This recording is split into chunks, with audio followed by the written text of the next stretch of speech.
Hi all, good to catch up with you again. It's 15th of October, recording this note, still from up home unfortunately, but I hope you can all hear that it's a bit quieter here. 3 young children back off to school this week here in Melbourne Metro, so terrific news for all those families that had young ones at home. Listen, firstly, just on the world scene, US presidential election continues to bubble away, 20 odd days out from election, possibility of 50 or 60 or 70 days without a result. And I wouldn't be surprised to see a Supreme Court challenge to the result if it's as close as it may well be. Biden continues to lead in polls. On world growth, from an economic perspective, the IMF just this week came out and have downgraded their downgrade, if you will. So in June, they forecast world growth to be down 5.2%. They've softened that to 4.4%, which is a terrific result for all of us.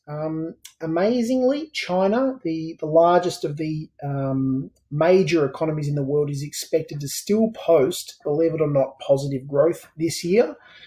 So bouncing back quickly from the pandemic. They'll be, like I said, the only major economy to post growth in 2020. So as the pandemic subsides, economies will register notable rebounds. I think so all of us look to see notable rebounds in economies across the globe.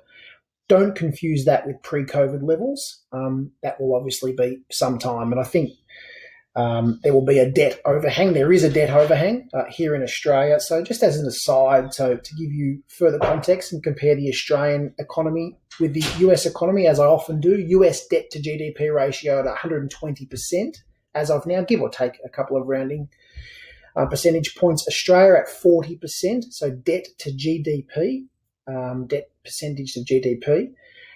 Expect that 40% to climb to a revised level of around 60 to 65 at peak debt in around 2024 as a result of the pandemic and all the stimulus that we've seen.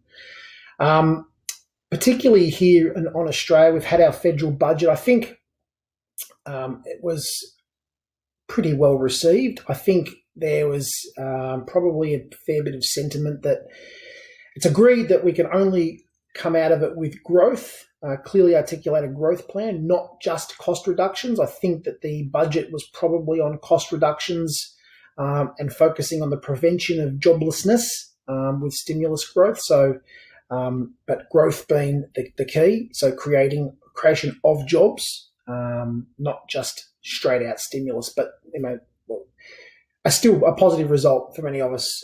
We live in a country with a mostly non-corrupt and a government that looks to do the right thing by our people most of the time. So now touching on markets, September down 3.59%. August was up, I think, around 3.10%, so a relatively flat quarter. The year to date, no surprises, led by tech world over and obviously US markets, but world led by tech, consumer discretionary spending, communication, and of course healthcare. The worst performers, energy, financials and real estate. And to finish off, like I always do, with a quick COVID update, our own federal government remains optimistic of a January vaccine. Hopeful, not certain, and I too am hopeful. Don't know about being certain about that. World level, 38.2 million COVID cases, just tickling on 1,090,000 deaths, so about a 2.84% mortality rate. Sorry to be very macabre as always. Victoria, we had 6 cases today, an average of around 8.8. We are not, and still don't think we will get to that 5 average cases per day. We would if we rounded out the aged care numbers, but unlikely. So still got our issues here, but looking very promising as we are all hoping. So further context to the US market, we saw a much bigger population, I know, but they saw 52,000 cases yesterday. They're averaging around 49,000 cases a day. We got 6 here in Victoria. I don't know the Aussie loads. Europe also coming out the other end, or at the beginning, what seems to be another wave.